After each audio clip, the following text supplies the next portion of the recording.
This is Slickery Trigger for Rebel Road Tactical. With proper care and feeding, your pistol will be ready when you need it. There to save your life. Shouldn't your gear be that good? Whether you need a holster for comfortable everyday carry or a tough-as-nails holster for your next training course, Rebel Road Tactical has what you need. Check us out on the web at rebelroadtactical.com.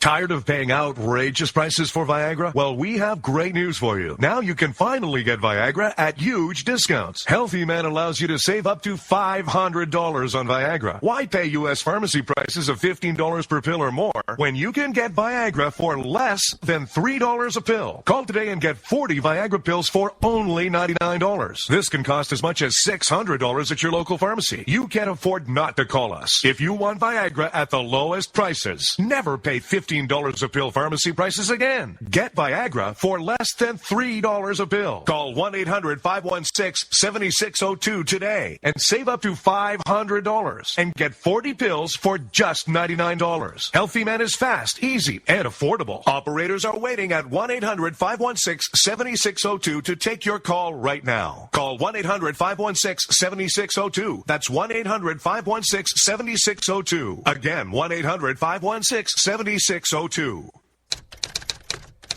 All writers are prone to becoming so attached to our characters and stories that we struggle to see why a passage may not be working. It takes another set of eyes to help us nurture our writing to full maturity.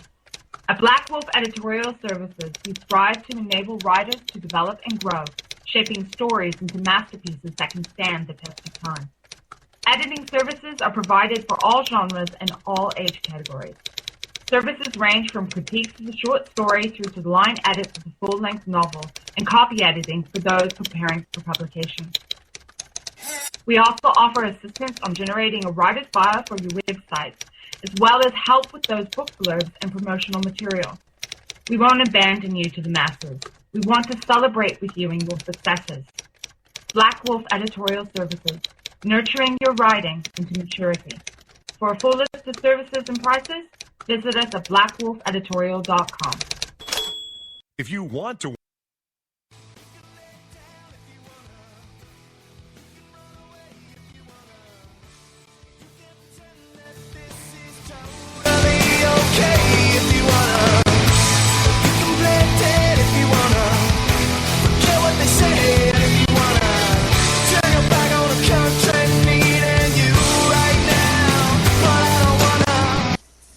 All right, I have no idea what happened, but my board crashed.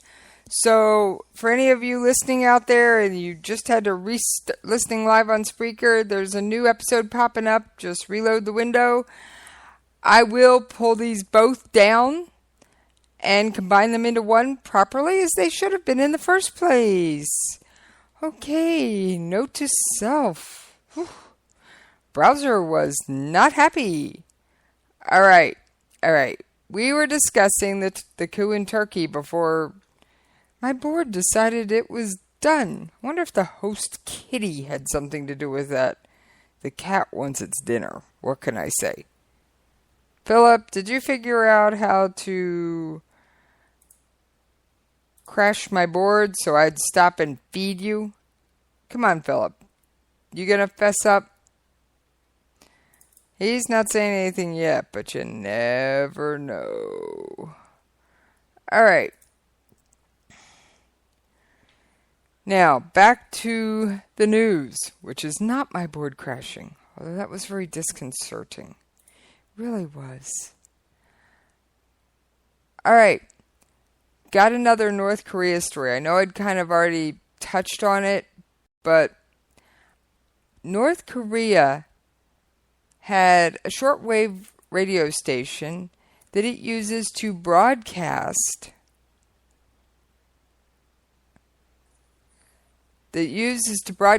mysterious messages that South Korean intelligence agents believe are coded transmissions to people outside the DPRK. That's the official title for North Korea.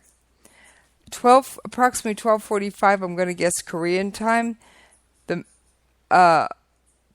there was an unnamed female announcer who began with, "From now on, I will give review work for the subject of mathematics under the curriculum of a remote education university for exploration agents of the 27th Bureau." And the announcer went on to say things like page 459, question 35, page 913, question number 55, page 135, question 86. All right. This continued for over 12 minutes. Now, North Korea, as many countries have, but other countries have moved on to a little more sophisticated techniques, have long used so-called number stations, shortwave radio stations that broadcast coded messages to communicate with agents abroad. It's usually a string of numbers or phrases, nonsensical to anyone but the intended recipient. Spy agencies around the world have been doing this for decades. But the advent of the radio has kind of made this obsolete, and North Korea turned the station off in 2000. But it just sprung back to life. It just really went, okay, nothing, 16 years have gone by, poof, we're back. Wait a minute. Could it be sleeper agents left over? Station in South Korea? Could it be sabotage? Could it be spies anywhere in the world? I don't know. All I know is North Korea is furious at South Korea for allowing the United States to put that THAAD ballistic missile system on South Korean property. Well, South Korea wants to be safe, and I think that's what the South Korea is a sovereign country. North Korea does not control them, and I thank South Korea for saying, "So, you want to be mad? Be mad. We're doing it anyway." All right, had to grab a sip of water real quick. I just thought that was really fascinating. That news station, after 16 years of being off the air, just sprang back to life. I mean, just sprang back. So, I mean, yeah. All right, now, on to the topic I'm going to probably fill the last 14, 15 minutes of my show with. This is the disputed South China Sea. All right, I'm going to play some audio, and then we will get to the rest of it. Well, very strong rhetoric continuing out of Beijing today after yesterday's ruling from The Hague gave a sweeping victory on almost every level to the Philippines, a very negative ruling in a lot of different ways for China. The most recent high-level government official to come out was the Vice Minister of Foreign Affairs here in China. He gave a press conference this morning where he called this ruling invalid and said it will not be implemented by the Chinese government, and that anyone who wants to implement this, quote, illegal ruling, China will deal with those actions accordingly. So what does that mean? Well, that leads us to the implications of this ruling. How will China respond? One way they did say they might respond is being open to negotiations with the Filipino government to try and resolve this issue moving forward. But they did say in order for that to happen, they would hope that the Filipino government would look at this ruling as, quote, nothing more than a piece of scrap paper. So negotiations, one way they could move forward. Another way many analysts expecting the Chinese to potentially move forward is to perhaps increase what they've been doing in the South China Sea, build more artificial islands, try and seize more territory, or perhaps even set up an air defense identification zone where foreign ships and planes would have to register before coming into the South China Sea. Now, that's also called an ADIZ. The government official this morning didn't commit to that, but he didn't rule it out either. China has a right to set up an air defense zone over the South China Sea. An air defense zone system is not invented by China. It's invented by other big countries. China has set it up in the East China Sea, but whether we need one in the South China Sea depends on the level of threats we face. And China not the only player in this South China Sea issue responding strongly to this. Taiwan sent one of its military warships to an island called Taiping Island. That's an island that Taiwan controls, and it's an island that was one of the islands that The Hague ruled did not warrant exclusive economic zones. That certainly did not make Taiwanese officials very happy. And so there's a lot of different players in all this. There's a lot at stake here, but really I think the big takeaway is, what does China do next? Does it engage more diplomatically, or does it double down on its stance? Whichever track China decides to go down, it has major implications. Matt Rivers, CNN, Beijing. World lead today, it is Beijing versus the world. An international tribunal now saying that China cannot tell other countries to get off its lawn because, frankly, it's not their lawn. Let's bring in CNN Chief National Security Correspondent Jim Sciutto. Jim, China has long been in a dispute over the so-called South China Sea. Why did The Hague tell China to back off? Well, in the briefest terms, The Hague basically decided it does not accept China's claim. And when you look at the map here, it's a pretty aggressive claim. It goes hundreds of miles from China's shores, extending way down, close to these countries, Malaysia, Vietnam, Philippines, all of whom have competing claims there. And to be fair, it's not just China that's claiming for these waters. Philippines, if you look at its claim, it's pretty expansive as well. But no one else is doing what China is doing, which is building thousands of acres of artificial islands there, putting on military landing strips, Navy bases, etc. And now you have an international tribunal essentially saying, China, you can't do it. There's no legal basis to do that. And Jim, you've been to the South China Sea. It's already, as you've described, bristling with tension. What could happen next in the region? Well, it depends on whether China, in effect, doubles down on its claim. Now, the fact is, you look at these pictures here of these enormous islands that we flew over, that they built. They're not going to tear these islands up. They're there. Those are facts on the ground. They're facts on the sea, so to speak. So the question is, do they ratchet up? I think it's conceivable that you see more flybys, Chinese military aircraft, of U.S. aircraft trying to establish that these are international waters, more sail-bys of U.S. ships. But a big test, Jake, will be to see if China declares what's known as an air identification zone, in effect demanding that any plane that flies near here, whether military or civilian, has to identify itself. That would include commercial aircraft in the area. That would be a step forward. And the question is, do countries comply with that? And Jim, briefly, if you could, just explain to the average viewer at home why they should care about disputed waters in the South China Sea. Well, these are very busy waters. A lot of shipping traffic goes through here. And the basic U.S. position is, listen, we don't take the Philippines as right or the Chinese as right. All we want is freedom of navigation here. These are international waters. And you want them to be international because you want ships to be able to fly, ships to be able to sail, planes to be able to fly. That's why it matters to you and me. Billions and trillions of dollars of trade goes through these waters. You don't want a conflict there. Jim Sciutto, thank you so much. All right, I normally warn you when it's going to be that much audio back to back, but my allergies acted up and I started sneezing and I didn't want to broadcast that, so I just rolled to another audio clip until I got my allergies reined in. All right, South China Sea. China's yelling and screaming, going, we want the waters anyway. I don't care what The Hague says. They're sitting there going, being the bully. Yeah, right. You just come try and play in our pond. We're going to do whatever we want to protect it. We don't care what anybody else says. All right.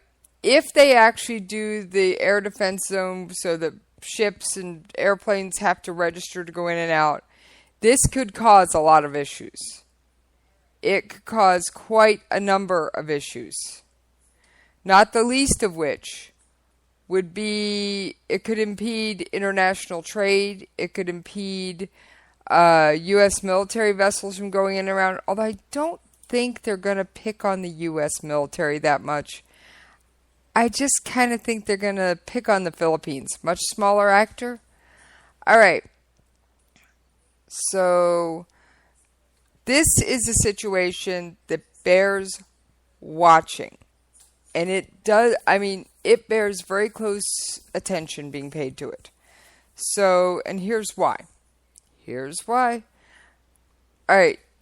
Philippines and have fishermen and other groups that go out and they depend on this area for fishing for survival, for their existence. That's where they make their money, by fishing these waters.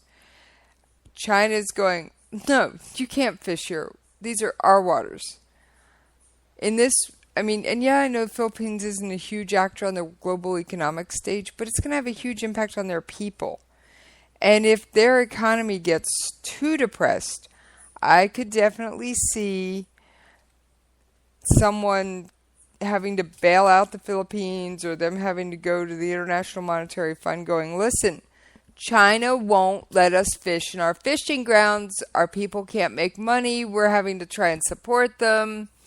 And this could be one step along the path of even more tensions in that area. And I know that's a small example, but this is a problem. This is a serious problem. So it's just not a pretty sight in the least. All right. I have one more clip I'm going to play. And our good old friend Iran. Come on. News is now coming out that, Iran can start rebuilding its nuclear capacity in sooner rather than later. Now, what I found does not discuss the U.S. and Iran. This is from an Israeli news station, and it's Israel saying how Israel calls it, the 5 superpowers in the Middle East view Iran. And I just found it kind of interesting. Like I said, I ain't covering the RNC. You can get that anywhere. All right, let's take a listen. We know that there have been public meetings and probably not public meetings between Israeli former or current officials, Saudi officials. So this begs the question, for Israel, despite all the tensions at the official level, is maybe Saudi Arabia an objective ally in today's Middle East? When you look at the 5 regional superpowers, Iran, Turkey, Israel, Egypt, and Saudi, 4 out of the 5 is concerned about Iran. When the Saudis expert for national security, or the Saudi defense minister, is waking up in the morning and he look at his problems, it's the threat on the Saudis. He looks at Iran with the hegemony the Iran want to achieve in the Middle East. He look at the nuclear ambitions of Iran. He look at the negative actions of Iran in Syria, in Iraq, in Yemen, in Lebanon. And he look at Hezbollah as a threat, and he look at ISIS as a threat. So when the defense minister in Israel is waking up in the morning, he basically sees the same threats. So this gives a lot of convergence interest that we can act upon.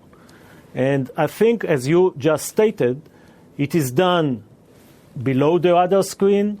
If there will be advance in the peace process with the Palestinians, I guess it can even go above the table.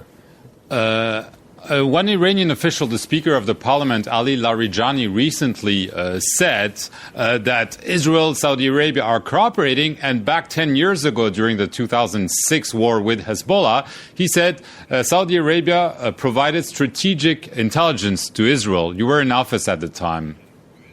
Is that true? I think many forces in the world, when in 2006 the Hezbollah terrorists kidnapped Israeli soldiers, wanted Israel to be very tough on Hezbollah.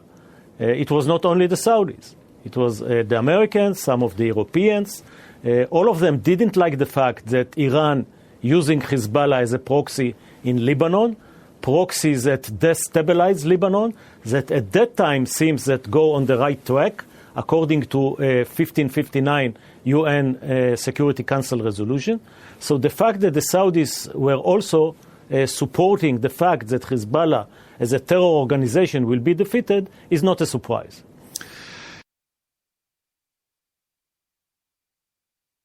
All right, so as you heard in that audio clip, The Israelis don't like the Iranians any more than we do.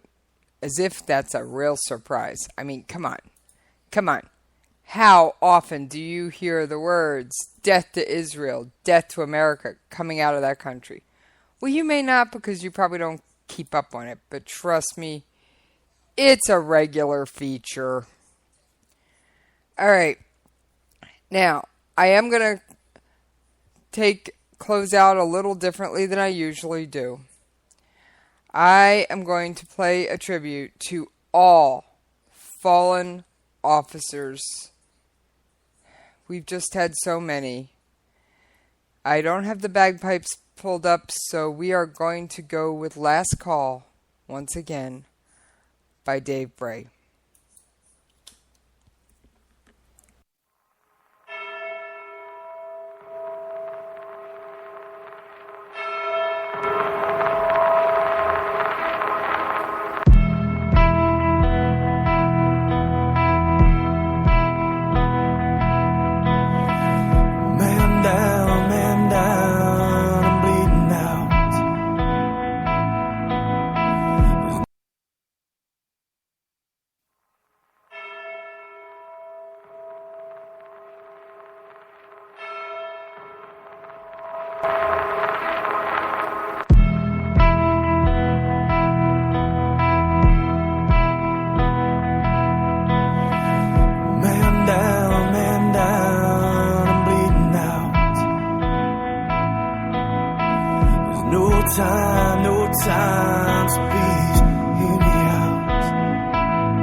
save my own. This is my last call.